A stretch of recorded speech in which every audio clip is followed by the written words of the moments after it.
Faly miona aminao indray amin'ny anaran'ny Tompo ary mirary indrindra ny fitahin'Andriamanitra ho amintsika rehetra eto am-panarahana ny fandarana mana isan'andro.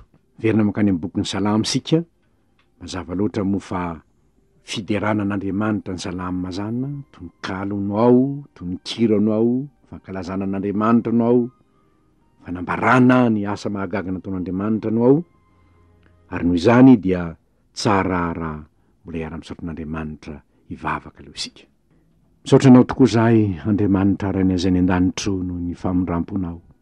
Tsara indrindra anie ny manana ny teninao ary tena mahafaly ny fony mandinika izany teninao zany, satria tsy vitan'izay hoe fanily ny tongotra sy fanazavana ny lalanay fotsiny ny teninao, tena fanahy sy fiainana, manome anay aim-baovao, manome anay hery vaovao, manome anay fifaliana vaovao.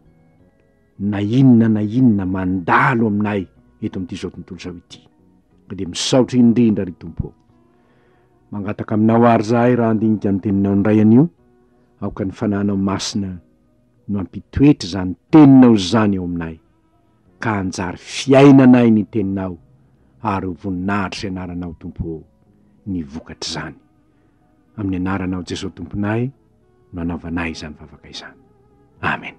Salamo 4:7 no vakintsika. Eto dia tsara ihany manamarika fa rehefa mamaky ny salamo sika dia tononkira moa ny salamo, ka tsy atao hoe salamo toko 4:7 rehefa mamaky azy ianao na iza fa ny tokony hamakiana azy dia ny hoe salamo 4:7. Salamo 4:7 andininy voalohany ka hatramin'ny andininy 2:20 no vakintsika amin'ny anaran'ny Tompo. Andriamanitra no aro sy hery ho antsika, mpamonjy mora azo indrindra amin'ny fahoriana izy.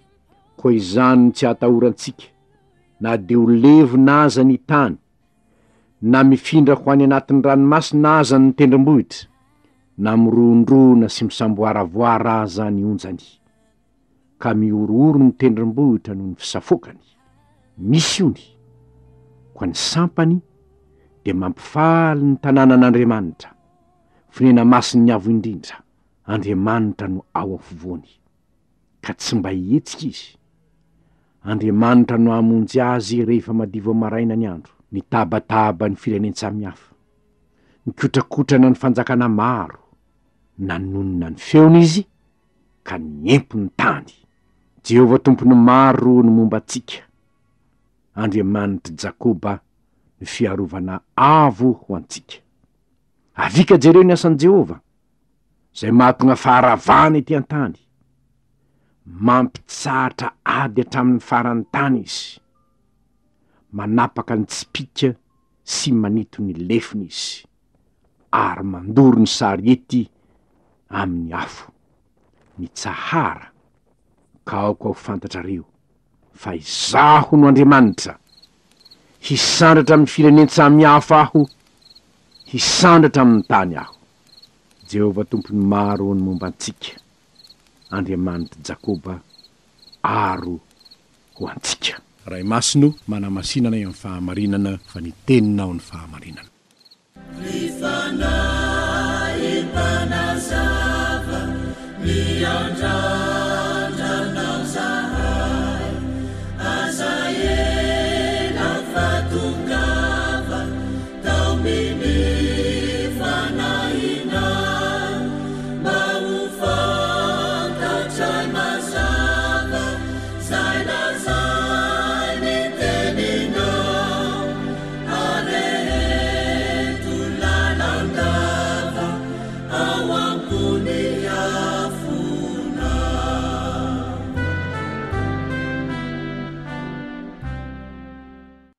Ny mpandinika anankiray dia nanoratra ny lohateny eto ka nanao hoe fahatokinan'Andriamanitra fiarovana mafy.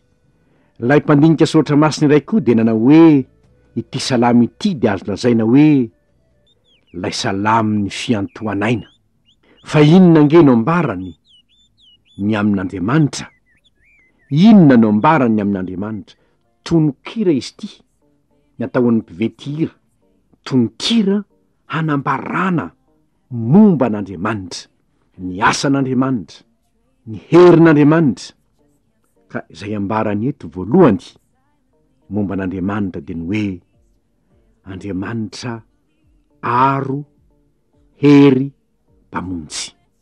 Andriamanitra no aro sy hery ho antsika, mpamonjy morazo indrindra amin'ny fahoriana izy. Ny mpanao salamo nanohitra ity salamo ity ry havana dia tsy mbola nahita an' Jesosy tonga teto tany, zany hoe testamenta taloha ity salamo ity, ary tsy mbola nahalala mihitsy an' Jesosy izy. Eto nefa de hitantsika fa ireo zavatra rehetra voalaza eo reo de hitatsika any amin'ny testamenta vaovao. Mpamonjy, hery, aro antsika Andriamanitra araky ny hitatsika amin'ny andininy voalohany io. Ireo tena ireo koa nefa dia tena azontsika mpiarina avy hatrany am' Jesosy Tompo. Zany hoe azontsika lazaina koa hoe lay Andriamanitra tonga nofo, lay Immanuel, Andriamanitra eto amintsika, lay Jesosy Tompo mpamonjy, hery, aro ho antsika. Nahoana angao isika raha teraka tany am-pihinanam-bilina Kristy dia zao ny filazan'ny anjely tamin'ny mpiandrondry. Aza matahotra fa indro milaza teny somafaly aminareo aho, fifaliana lehibe zao ny olona rehetra fa mpamonjy no teraka ao anareo anio ao an-tanànan'i Davida dia Kristy Tompo, mpamonjy. Jesosy Kristy mpamonjy, amonjy amin'inona nefa ny voalohany indrindra de amonjy atsika ho afaka amin'ny fahotana. Izany ny voalohany. Ny mampalahelo dia miovy zany am'izao fotoana zao, ka tsy zay tsony ny tena tediavina fa hoe mpamonjy amin'ny fahoriako izy rehefa tsy manam-bola aho rehefa sahirana aho rehefa zao aho de mamonjy am'zany izy. Marina zany, kanefa ny tena mampamonjy an'i Kristy dia izy mamonjy antsika ho afaka amin'ny fahotantsika. Izy no amonjy ny olony ho afaka amin'ny fahotana, satria hitatsika fa teto ambonin'ny tany de nanao zava-mahagaga tokoa an'iny Tompo hoe namonjy olona saika safitra tamin'ny onjan-dranomasina izy ny mpianany zany, namoky olona tsy omby 5,000 izy raha ohatra ka nona ireo, nanasitrana ny olona tamin'ny aretiny izy. Marina zany, kanefa raha izany fotsiny nahatongavany dia tsy ampy ny fahalalantsika azy, fa nahatongavany indrindraindrindra de ny amonjy atsika ho afaka amin'ny fahotana. Voalaza eto tokoa fa hoe mpamonjy morazo indrindra amin'ny fahorian'Andriamanitra. Marina zany, mbola hitantsika eo amin'ny manaraka fa ny porofina mihitsy zany hita miariary zany. Saingy zao rehefa tonga Jesosy Tompo de tokony ho fantatsika ny tiany vonjena voalohany de zao ho afaka tsy hoe nipelantanan'ny Satana tsony ianao, tsy ho andevon'ny otaintsony ianao. Hanike zany nanolorany miainy ho faty teo ambony hazo fijaliana mba ho vaovela eloka ianao ka ho tonga olon'afaka fa tsy ho andevon'ny otaintsony. Rehefa olon'afaka tamin'ny fahotana ianao, mazava loatra tonga zanak'Andriamanitra ianao, ary rehefa zanak'Andriamanitra ianao dia mamonjy ianao amin'ny zavatra samihafa ny Tompo. Fa izao aza ny zavatra samihafa aloha ny mahamay ianao. Aizany hoe mila vola aza aho ka de vola aloha ny mahamay ahy, asa aloha ny mahamay ahy, zao aloha ny mahamay ahy. Fa mahamay ny Tompo raha nidina teto tany izy ka nanolorany ny ainy teo amin'ny hazo fijaliana de satria tiany ho vonjena ho afaka amin'ny fahotanao ianao, ho tonga olom-baovao ianao, ho tonga zanak'Andriamanitra ianao, ho mpandovan'ny fiainana mandrakizay ianao, tsy ho very fa hanana fiainana mandrakizay. Fa ny amin'ny hoe hery, mila hery isika, mazava loatra zany. Fa ny olona novonjena manko de mila hery izy hoentiny miady amin'ny Satana, satria eto amin'izao tontolo zao de misy fanjakana roa. Ny fanjakana anankiray de ny fanjakan'ny maizina, ary ny fanjakana anankiray de ny fanjakan'ny mazava. Ary ny azahoanao miaina ho ny fanjakan'ny mazava, ho vavolombelona eto amin'izao tontolo zao dia ny fandraisanao ny hery avy amin'ny Tompo, ary io hery avy amin'ny Tompo io de fanambaran Jesosy hoe azo hery ianareo amin'ny ilatsahan'ny fanahy masina aminareo. Izany hoe ny fanahin'Andriamanitra ray sy zanaka atao hoe fanahy masina, rehefa menanao io fanahy masina io satria nanaiky ny famonjena nentin'ny tompo Jesosy ianao rehefa omenanao io fanahy masina io, de izany fanahy masina zany mihery hoentinao mandresy ny fahavalo de ny herin'ny Satana zany. Omenany io fanahy masina io ianao, ary zao mivolazany hoe azo hery anareo amin'ny lahatsahan'ny fanahy masina aminareo de ho vavolombeloko any Jerosalema sy Jodia rehetra ny farany tany. Jesosy tompo mpamonjy manolotra ny hery amin'ny fanahy masina ho antsika. Nefa koa araky nitatsika de hoe aro antsika izy, aro toky antoka ho antsika. Ary zao miteniny alohan'ny akarany tany an-danitra hoe indro zao momba anareo mandrakariva, miaro anareo mandrakariva, ambara-pahatonga ny fahataperan'izao tontolo zao. Zany neny fahasambaran'ny olona miaraka aminy, na de tsy hitan'ny olona aza, na de tsy hitan'ny olona aza dia matoky izy fa misy mpiaro. Ny assurance moa ry havana, ianao mitondra tomobile io zao, mandeha eny an-dalana ianao, tsy mahita ny assurance any ianao, ohatra hoe assurance aro na havana ny assurancenao any amin'ny 67 hectare na any Tsavola ny assurance aro, ianao nefa ny Mazoenga na any Diego, nefa raha sanatria misy zavatra mitrangany aminao any dia lay assurance na de tsy hitanao azy, misy taratasina assurance any aminao de azonao antoka hoe ay misy taratasina assurance any aty amiko aty, ka na de tsy hitako aza zany assurance zany, ny taratasiny de to amiko, fa miaro ahy izy na de tsy hitan'ny masoko eto azy. Mihoatra lavitra noho izany Kristy, misy taratasina assurance any aminao any rehefa nanoray azy ianao. Fa zao ny teny ao anatin'ilay assurance, ao anatin'ilay taratasina assurance, indro momba anao mandrakariva ambara-pahatonga ny fahataperan'izao tontolo zao, ka na tsy hitan'ny masonao azy izy, le taratasina assurance de any aminao. Mahatoky lay efa nanao ny teny fikasana, ary zany ny toko atsika ny amin'io Andriamanitra io, ny amin'io Kristy Jesosy tompo io.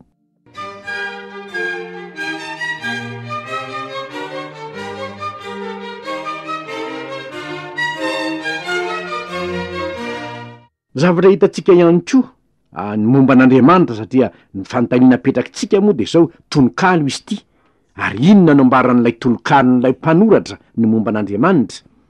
Izany zavatra zany mahatonga atsika tsy atahotra ozy, na mifindra aza ny tendrombohitra, na mirondrona aza ny ranomasina, na miororo aza ny tendrombohitra, na inona miseho, na misy cataclysme naturel aza, Andriamanitra ny miaro antsika. Zany ny toko an'ny olona miaraka amin'Andriamanitra, ary zany ny toko an'izay miaraka amin'ny Kristy Jesosy tompo. Ninona mitranga Jesosy, na ny lanitra ho manga Jesosy ho feno, na isy fahoriana aza Jesosy tompo, na iozongozona aza ny tany, tsy atahotra ny loza aho i Davida fa ianao no amiko. Antoka ho antsika izany. Zavatra anankiray mendinin'ny fahefatra ka hatramin'ny mendinin'ny fahafito dia misy zavatra vitsivitsy tiako tsiponina eo. De inona ho izy? Manana fonenana masina Andriamanitra, manana tanàna izy, manana fonenana izy, zany mitatsika eto. Ary ao amin'izany tanàna misy fonenana zany misy ony ao, ary ny sampana ozy de mampifaly ny tanànan'Andriamanitra, misy reny rano. Zany ny sary hitan'ilay mpanoratra, toa tahaka ny mahita tanàna tsara tareo nenan'Andriamanitra izy, ary ao anatin'izany tanàna zany misy ony, misy reny rano mandeha, ka ny olona ao tanàna de mifaly amin'izany reny rano zany.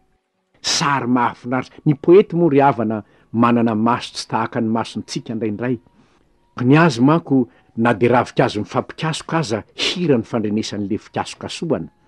Ary eto de hitatsika hoe lay mpanoratra mahita tanàna tsara tare, Andriamanitra ny moninao, ary iny misy ony mamakivaky ny tanàna. Zany no hitany eo, ary lay ony ve to mahita ny mponinao tanàna mifaly eny amoron'ilay reny rano izy rehetra, mampifaly azy lay ony. Arovan'Andriamanitra io fonenan'io, zany no mba hitatsika eo, misy ony ao, ary arovan'Andriamanitra io tanàna io, fonenan'Andriamanitra io tanàna io. Ry havana, fifaliana ao antsika ny mahafantatra fa lay ony ao amin'ny fonenan'Andriamanitra nika Kristy ihany io, zay mino aho izy ison'ny rano velona miboiboika ao anatiny ho fiainana mandrakizay, tenin'ny tompo izany.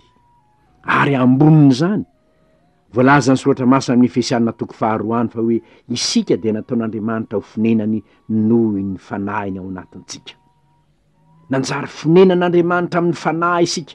Ny olona zay nanaiky an'i Kristy, manana an'i Kristy velona ao anatiny, de misy fifaliana miboiboika ao anatiny ao, misy firavoravona ao anatiny ao, ary ndraindray mahavarina ny olona azy hoe ary ny olona ato falifaly lava to ohatrany tsy mba lalovam-pahoriana mihitsy ny fiainany ry havana. Ny vokatry ny fanahiny ka fitiavana sy fifaliana ary zany ny ifaliantsika. Rehefa tonga fonenan'Andriamanitra ianao, manjary fonenan'Andriamanitra ianao, dia mitoetra ao anatinao ao ny fanahan'Andriamanitra. Ary zay olona manatona anao to tena mahatsapa hoe misy zavatra hafa mihitsy miboiboika avy ao am-pon'iny olona iny, avy ao am-bavan'iny olona iny. Teny mpifaliana, teny fampiononana, teny avy amin'ny Kristy no avy ao aminy fonenan'Andriamanitra ne izy. Andriamanitra no ahofovoany ho izy. Ary eto misy fiteny ihany milaza hoe mitabataba ny firenetsamihafa, mikotrokotroka ny fanjakana maro. Zany ny zavatra hita. Zao nefa ireny rehetra reny de hoy izy amin'ny 5 hoe mampitsahatra ady hatramin'ny faran'ny tany Jehova. Toahatsiarovantsika zavanitranga teo amin'ny fireneny Israely zany.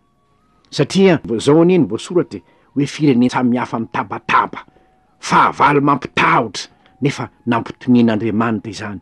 Raha jerentsika ny tantara tany tantaran'i Josafata ao amin'ny tantara faharoa toko faharoapolo ny 220 dia ahitantsika izao teny zao.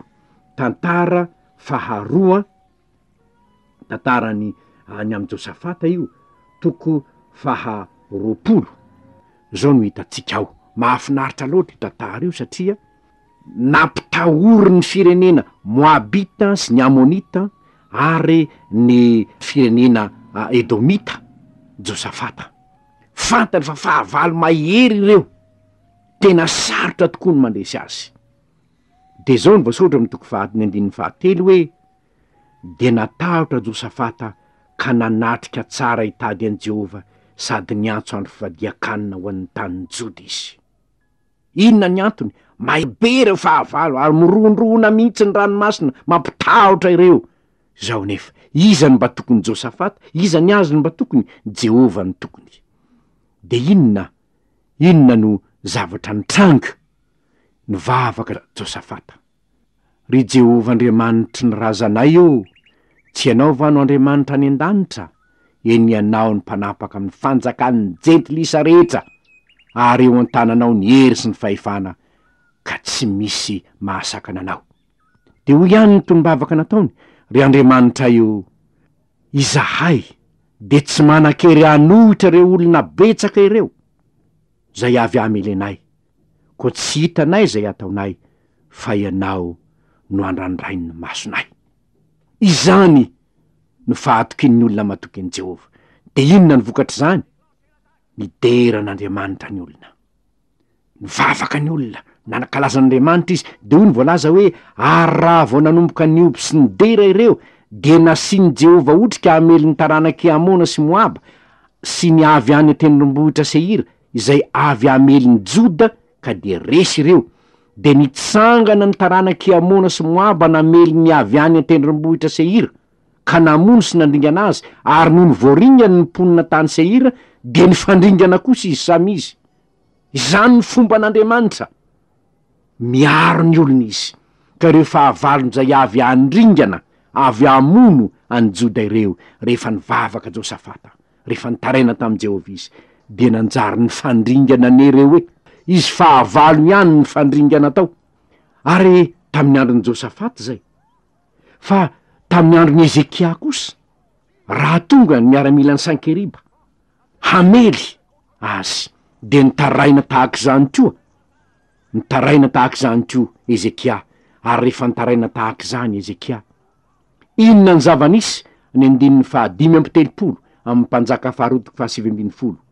Ary tamin'io alin'io de avy lay anjelin'ny Jehova ka namely olona 5,000 alina sy iray hetsy tao atobon'ny Asirianina. Ary noho ny maraina koa vao nifony olona, de hita fa indreo efa maty avokoa ireo. Andriamanitra no niady ho azy, Andriamanitra no aro antsika hoy ny salamo vao nyvakina teo. Ry havana, inona ny tokony ao am'izany raha Jehova marina no Andriamanitra ao? Ninona zavatra mitrangy Jehova hiady anareo, ianareo kosa angina? Izany ny tenin'Andriamanitra. Asan'Andriamanitra ny miaro ny olony, asan'Andriamanitra ny mampahery ny olony. Na inona fahavalo mitsangana hamely anao, rehefa miaraka am' Jehova ianao, aza matahotra, aza mangovotra, fa le Andriamanitra ao no Andriamanitra Josafata, ny Andriamanitra ao no Andriamanitra Ezekia. Izy no hiado anao, ianao kosa hangina. Ary ny moatsy ny tompo ve no nilaza indroa mombanao mandrakariva ambara-pahatonga ny fahataperan'izao tontolo zao. Ary ny vokatry zany fandresen'i Jehova ny firenetsamihafa zany de izao no izy: hasandratra amin'ny firenetsamihafa aho Jehova, hisandratra amin'ny tany rehetra aho. Ry havana malala, zao no afatra mitsaraka ao koa fantatrareo fa izany Jehova io Andriamanitra, hisandratra any amin'ny tany rehetra aho. Jehova tompony maro no anaran'ilay momba antsika, hoy ny 120, Andriamanitra Jakoba no aro antsika. Izany namarany ny mpanao salamo azy, fampaherezana anao, fampaherezana ny mponina tamin'ny tany, fampaherezana ny Israely zay natoky an' Jehova, fampaherezana ny Israely zay manana an' Jehova ho arony, ho mpamonjy azy, ho ero azy. Na ny ranomasina ny orondrona, na ny firenetsamihafa no ioko amely ny Israely. Ianao ry Israely eo, an' Jehova ianao, mitsahara. Ao fantatrao fa Jehova Andriamanitra ao ny Jehova Andriamanitra, ary tsy misy tahaka azy. Ary noho izany, afatra ao antsika rehetra koa lay Jesosy Kristy mpamonjy atsika, herintsika, aro antsika, no milaza amitsika hoe indroa momba anareo mandrakariva ambara-pahatonga ny fahataperan'izao tontolo zao. Koa na irondrona aza ny ranomasina isamboaravoara azy izy, izao ny teniny Tompo, aza matahotra anareo. Indroa momba anao mandrakariva ambara-pahatonga ny fahataperan'izao tontolo zao. Ny tahotra ve? Miverina imbetsaka ao amin'ny tenin'Andriamanitra ny hoe aza matahotra.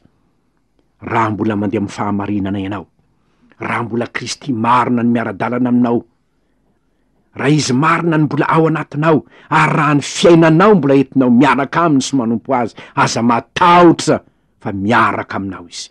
Toko antsika ny salamo 140.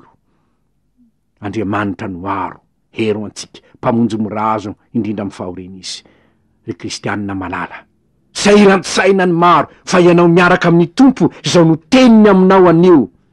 Ry malagasy eo, raha miaraka amiko ianao, aza matahotra fa izao no aro, hery ho anao, izao no mpamonjy anao, fa izao ihany aoka tsy saraka amiko ianao.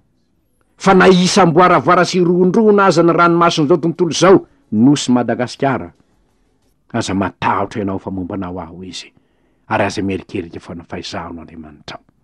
Saingy izao hoe manaiky ara-dalana amin'ny Tompo ve isika? Enganie, ka anaraka ny Tompo isika mba ho arovany, ho tahiny, ho tantanany, de ho fifaliana ho antsika miaraka amin'ilay Jehova Andriamanitra, lay Kristy aro, hery, mpamonjy antsika. Ivavaka isika. Saotranao zay Tompo noho ny teninao. Ampoanay tokoa mako ny teninao Tompo. Assurance antoka ho anay zany teninao zany, misy saotra ry Tompo malalanay eo. Ampioary ny fonay atoky hiankina aminao, ary aza mamela ny fanahinay io zongozona, fa azony ny tananay mpamonjinay eo, azony ny tananay mba hiaraka aminao isan'andro zahay, de ho voninahitra amin'ny fiainanay. Amin'ny anaranao nanaovanay izany vavaka izany. Amen.